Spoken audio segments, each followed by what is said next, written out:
اعوذ باللہ من الشیطان الرجیم بسم اللہ الرحمن الرحیم۔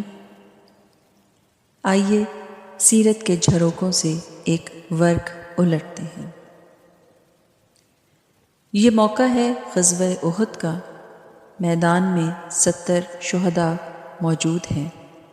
حضور صلی اللہ علیہ وآلہ وسلم کی پھوپھی حضرت صفیہ رضی اللہ تعالی عنہا اپنے بھائی حضرت حمزہ رضی اللہ تعالی عنہ کے لیے کفن کی 2 چادریں لے کر آتی ہیں، تو حضور صلی اللہ علیہ وآلہ وسلم فرماتے ہیں کہ جس قبر میں حضرت حمزہ رضی اللہ تعالیٰ عنہ کو دفن کیا جائے گا، اسی قبر میں حضرت مصعب بن عمیر کو بھی دفن کیا جائے، اور میری پھوپھی حضرت صفیہ میرے چچا حمزہ کے لیے جو 2 چادریں لائی ہیں، ان میں سے ایک چادر ہم مصعب بن عمیر کو دیں گے اور دوسری چچا حمزہ کے لیے۔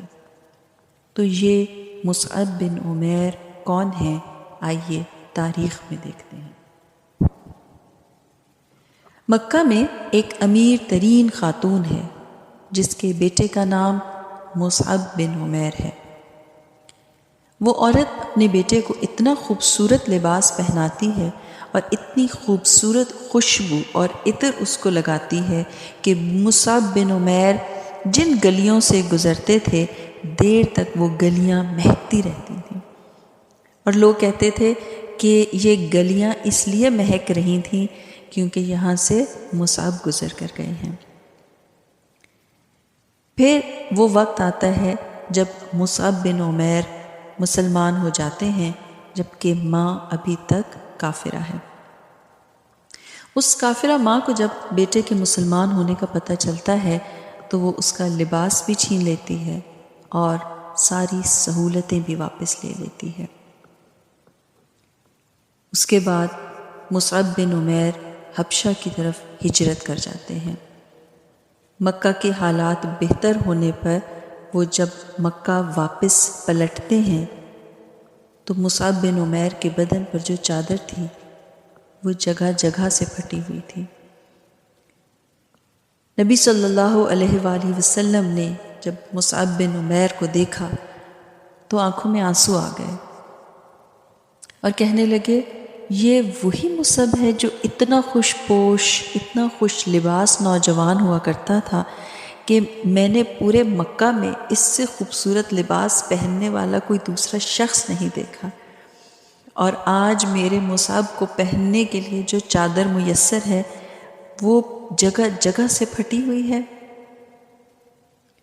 تو یہ دراصل اسلام کی غربت کی کہانی ہے، اور آج احد میں وہی مصعب بن عمیر شہید ہو جاتے ہیں۔ وہ مصعب بن عمیر جو خوش لباس تھے، آج ان کے لیے کفن بھی دستیاب نہیں ہے۔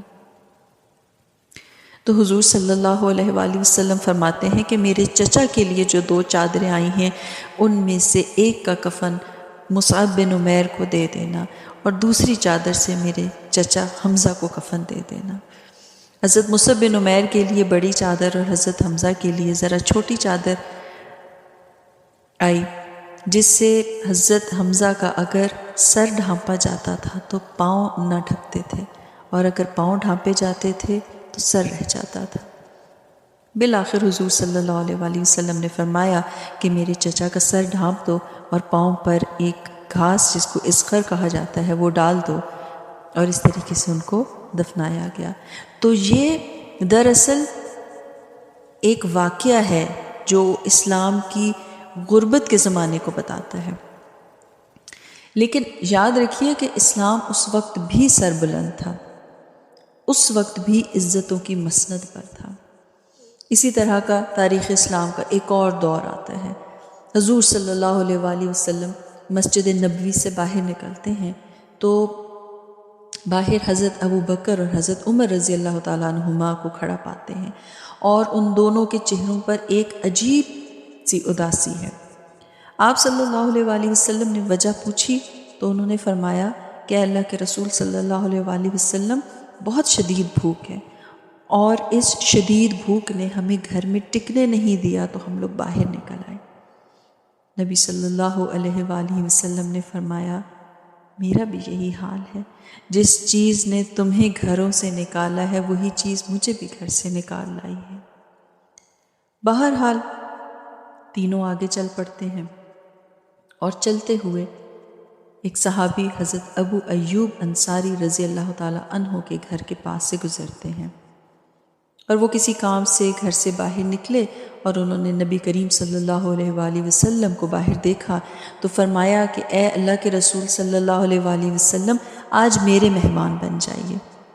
نبی صلی اللہ علیہ وآلہ وسلم نے فرمایا جو تمہاری مرضی، اور پھر حضرت ابو بکر اور حضرت عمر رضی اللہ تعالیٰ عنہما کو لے کر ان کے گھر میں داخل ہوئے۔ اندر گئے، حضرت ابو ایوب انصاری نے ان کے لیے چٹائی بچھائی، گھر والوں کو بکری ذبح کر کے دی اور ان سے کہا کہ جلدی سے کھانا تیار کر لو، اور واپس آ کر نبی کریم صلی اللہ علیہ وآلہ وسلم کے ساتھ آ کر بیٹھ گئے۔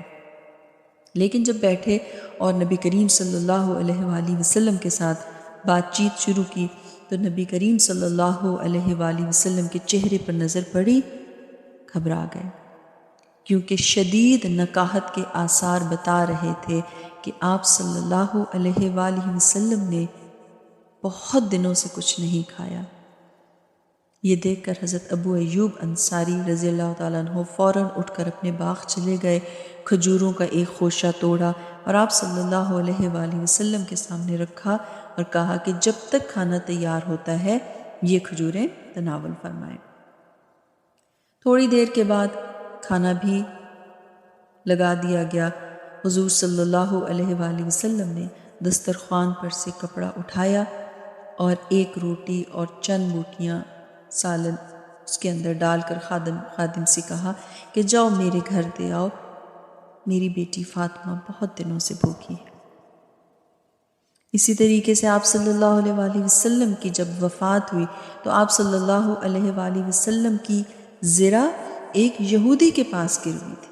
نبی صلی اللہ علیہ وآلہ وسلم نے اس زرہ کو گروی رکھ کر اس سے کچھ قرض لیا ہوا تھا۔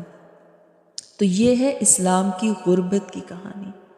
لیکن یاد رکھیے اسلام بلند تھا، اسلام عزت کے ساتھ تھا، سر بلند تھا، لیکن وقت ہمیشہ ایک سا نہیں رہتا۔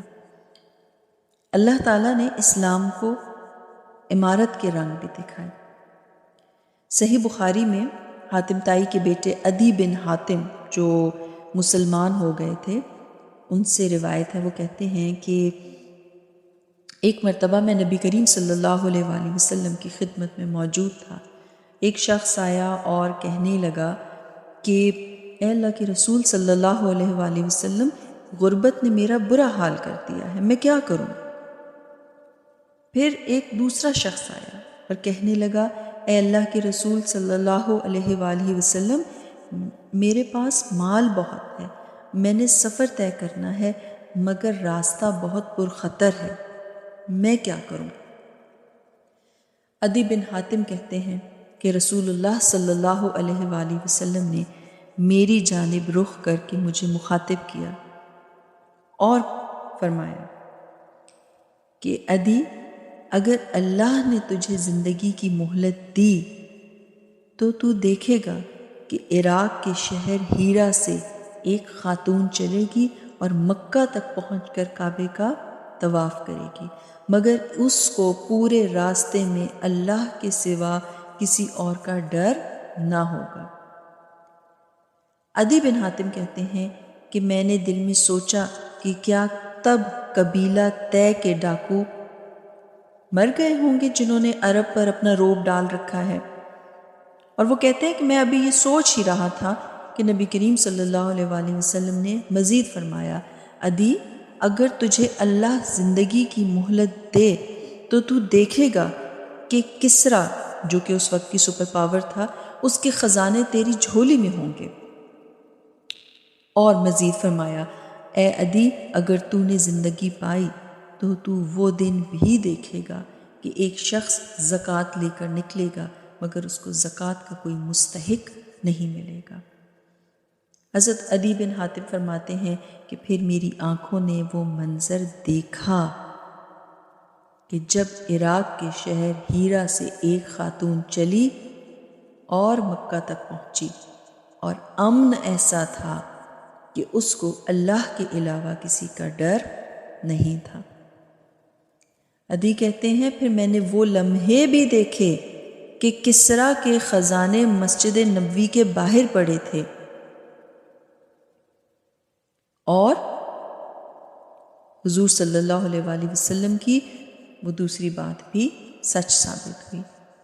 پھر عدی بن حاتم نے لوگوں سے کہا، تیسری چیز کو میں تو نہ دیکھ سکا، لیکن شاید تم تیسری بات کو دیکھ لو۔ حضرت یحییٰ بن سعید رضی اللہ تعالیٰ عنہ فرماتے ہیں کہ حضرت عمر بن عبدالعزیز کے زمانے میں میں ایک علاقے کی طرف زکوٰۃ جمع کرنے کے لیے گیا، اور زکوٰۃ جمع کرنے کے بعد مستحقین زکوٰۃ کو ڈھونڈنے لگا، لیکن اس علاقے میں مجھے زکوٰۃ کا کوئی مستحق نہیں ملا۔ تو میں پھر وہاں غلام کو ڈھونڈتا رہا، اور اس غلام کو ڈھونڈنے کے بعد اس کے پیسے ادا کر کے اس کو آزاد کروا دیتا، اور یوں زکوٰۃ کو میں خرچ کرتا۔ حضرت عمر بن عبدالعزیز کا ہی زمانہ ہے۔ عراق کے گورنر حضرت عمر بن عبدالعزیز کو لکھتے ہیں کہ زکوٰۃ کی اتنی رقم ہے میرے پاس، میں کیا کروں؟ تو حضرت عمر بن عبدالعزیز نے فرمایا، رقم لے کر یہاں نہ آنا، عراق میں ہی مستحقین زکوٰۃ میں بانٹ دینا۔ گورنر نے کہا کہ جو مستحق ہیں ان کو زکوٰۃ دے چکا ہوں، لیکن رقم ابھی باقی ہے۔ حضرت عمر بن عبدالعزیز نے لکھا کہ جو مقروض ہیں ان کا قرض اتار دو۔ گورنر نے کہا یہ بھی کر دیا ہے، اب بھی رقم باقی ہے۔ حضرت عمر بن عبدالعزیز نے فرمایا کہ جو شخص شادی کرنا چاہتا ہے اور غریب ہے اس کا حق مہر ادا کر دو۔ گورنر نے پھر لکھا کہ یہ بھی کروا دیا ہے اور اب بھی رقم باقی بچتی ہے، اب کیا کروں؟ حضرت عمر بن عبدالعزیز نے فرمایا کہ جو غیر مسلم ہیں، جنہوں نے جزیہ دیا ہے، ٹیکس دیا ہے، اس ٹیکس سے ڈبل دگنا ان کو قرض دے دو، اور ان سے کہو کہ اس سے کاروبار کریں، کھیتی باڑی کریں، اور یہ بھی ساتھ کہہ دینا کہ قرض کی فکر نہ کریں، جب دے سکو تب قرض عطا کر دینا۔ تو اسلام نے یہ دور بھی دیکھا، یعنی ایک وہ زمانہ تھا جب پیمند لگے لباس تھے، پیٹ میں ڈالنے کے لیے لقمہ بھی نہ تھا، تو اللہ کا دین اس وقت بھی غالب تھا۔ وہ وقت بھی تھا جب مدینے کی گلیوں میں ریشم بکھرا ہوا تھا اور کوئی سنبھالنے والا نہ تھا۔ دین اس وقت بھی غالب تھا۔ تو دین کا غالب ہونا یا نہ ہونا، اس کا تعلق مال و دولت سے نہیں ہوتا، بلکہ اس کا سبب کچھ اور ہوتا ہے۔ ہمیں وہ سبب ڈھونڈنا ہے جس کی وجہ سے ہم دنیا میں رسوا ہو گئے، وہ وجہ تلاش کرنی ہے جس کی وجہ سے ہم زمانے میں تماشا بن گئے ہیں، ہمیں سراغ لگانا ہے۔ اور اگر وہ وجہ تلاش کر لی تو پھر ناکامی سے کامیابی، ذلت سے عزت کا سفر شروع۔ علامہ اقبال نے فرمایا تھا، وہ زمانے میں معزز تھے مسلمان ہو کر، اور تم خوار ہوئے تارک قرآن ہو کر۔ اللہ تعالی ہمیں سچا اور باعمل مسلمان بننے کی توفیق عطا فرمائے، آمین۔ السلام علیکم ورحمۃ اللہ وبرکاتہ۔